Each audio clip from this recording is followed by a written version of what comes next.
परिषद केंद्र शाळा मामनोली पदवीधर शिक्षक संतोष भागवत। आमच्या जिल्हा परिषद केंद्र शाळा मामनोली या ठिकाणी 168 विद्यार्थी आहेत जे आजूबाजूच्या 4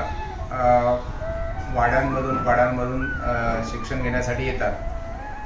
परंतु एवढे विद्यार्थी असताना आमच्याकडे शिक्षक मात्र पहिली ते 8वी वर्ग असतानाही शिक्षक 5च आहेत आणि त्यातही आमच्या मुख्याध्यापकांकडे ॲडिशनल केंद्रप्रमुख पदाचा चार्जसुद्धा आहे। त्याच्यामुळे विद्यार्थ्यांचं अध्यापन करताना 8 वर्ग आणि 5 शिक्षक अशी आमची तारेवरची कसरत होत होती।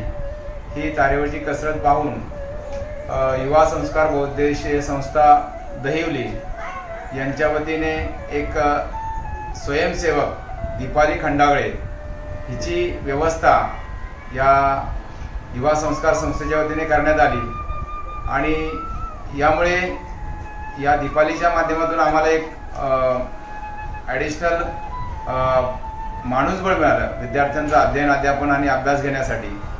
आणि ही दीपाली आज आमच्याकडे अगदी शाळेच्या व्यतिरिक्त एक्स्ट्रा वेळ देऊन आमच्या विद्यार्थ्यांचा अभ्यास घेते।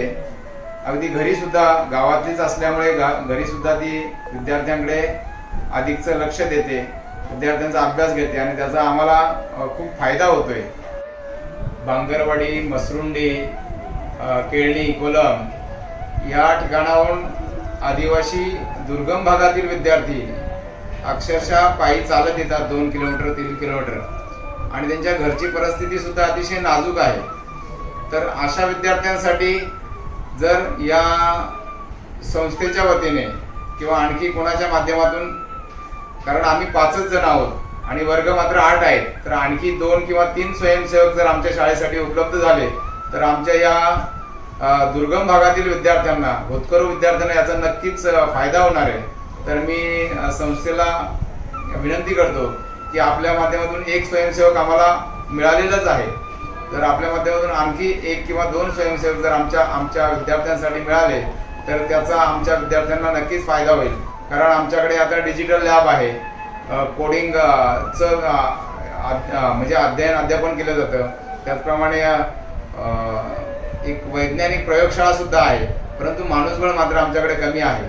तर आपल्या माध्यमातून जर एखादा किंवा 2 स्वयंसेवक आणखी उपलब्ध झाले तर त्याचा आमच्या विद्यार्थ्यांसाठी आम्ही निश्चितपणे चांगल्या प्रकारे उपयोग करून घेऊ आणि त्याचं आमच्या विद्यार्थ्यांची गुणवत्ता उंचावण्यासाठी निश्चित आम्हाला त्याचा लाभ होणार आहे। तर मी पुन्हा एकदा विनंती करतो की आपल्या माध्यमातून आणखी 1 किंवा 2 स्वयंसेवक जर आम्हाला पुढच्या शैक्षणिक वर्षामध्ये उपलब्ध झाले तर त्याचा निश्चित आम्हाला आमच्या विद्यार्थ्यांना फायदा होईल। युवा संस्कार बहुउद्देशीय संस्था हिचं मी शाळेच्या वतीने हार्दिक आभार मानतो की ज्यांनी आमच्या दुर्गम आदिवासी भागातून आलेल्या विद्यार्थ्यांसाठी एका स्वयंसेविकेची व्यवस्था केली आणि ज्याचा विद्यार्थ्यांना अतिशय चांगला फायदा होतोय। तर पुन्हा मी एकदा शाळेच्या वतीने या संस्थेचा आभार मानतो।